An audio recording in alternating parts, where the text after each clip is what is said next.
about dogs, Stu. He said, I'm an efficient greyhound. And I can really relate to greyhounds because I've been a greyhound for years and I still am a bit of a greyhound, I think.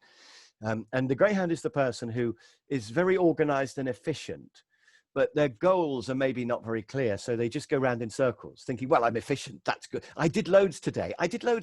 Surely that's good enough. And then they suddenly realize after sort of 10 years that they've just gone round in circles a lot and they're still going on the same circle. And that's the greyhound. And I invented that idea because it had happened to me. I mean, that's how I thought of it. And he's put, I'm an efficient greyhound. Is there a way to move from being a greyhound to an eagle without changing job or without changing role? And I think absolutely there is. And the idea of going from a greyhound to an eagle is not saying you should leave your job in any way. Although I do think quite a few people should leave their jobs because people put up with too much bad treatment in their jobs often. I know I have over the years, and it's scary to leave your job, but you know, you should think about it always. But the difference between the greyhound and the eagle is that the eagle has goals. And then once you've got goals, you inevitably make progress towards them. So instead of just going in circles, you sort of start to go in the direction of channeling your energy towards something. So I think you absolutely can have goals within your job. And you can even say to your boss, I want to have this as a goal within my job. And it might be something that's not even in your job description. You might say, I want to see customers more, or I want to learn more about this particular type of software or whatever. And I want to get involved in managing projects a bit more. And your boss will probably go, yeah, great. You know, carry on. That great expression, fill your boots, which I've never quite understood, but did pirates fill their boots with gold doubloons? Was that? I don't know. But anyway, your boss would probably say, yeah, fill your boot, do it. Great. And so, and I think if you're succeeding in your job, rather than just doing doing processes every day that don't lead anywhere, then I think you can get that feeling of being an eagle. I also think, of course, that you could have goals outside of work and be working on them as well. So again, you don't have to change your job. You just have to put a bit less effort into your job because you're channeling your effort into some of your goals outside work as well.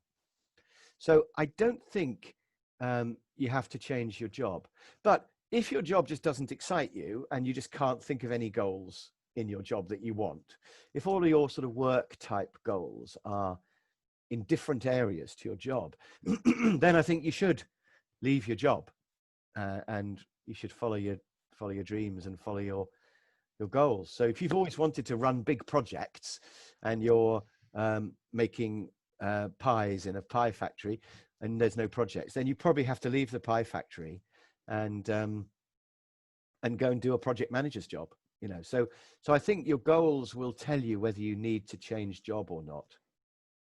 By the way, I've got to tell you this because it's just so funny. I got a message yesterday from LinkedIn, nothing to do with this, and this guy said, I've got a problem at factory in this place I work in this factory because I'm getting physically abused. And I sort of, people send me all sorts of stuff, you know, and I mail back saying, well, what do you mean exactly? And he said, they throw hot dogs at me because it's a hot dog factory and we're making hot dogs and the guys in the factory keep throwing hot dogs at me. And I just thought, what am I going to say? I mean, what advice can you give this guy? I'll come back. Yeah, I actually said phase one is just to ignore it and laugh it off and hope they give up. Because if you react, bullies will carry on.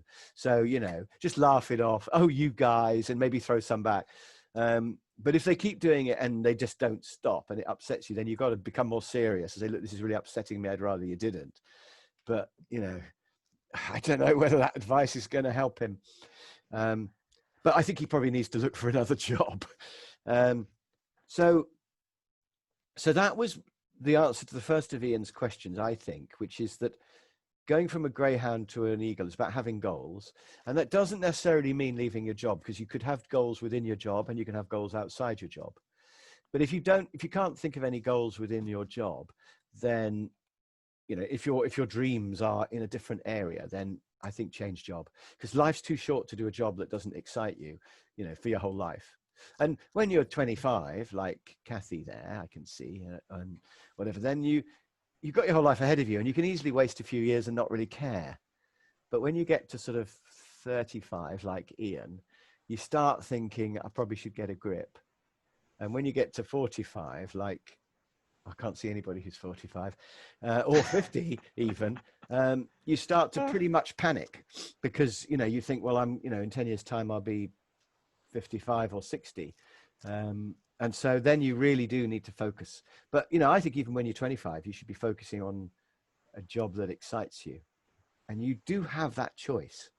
You don't have to do a job that doesn't excite you. The search must go on for that dream job.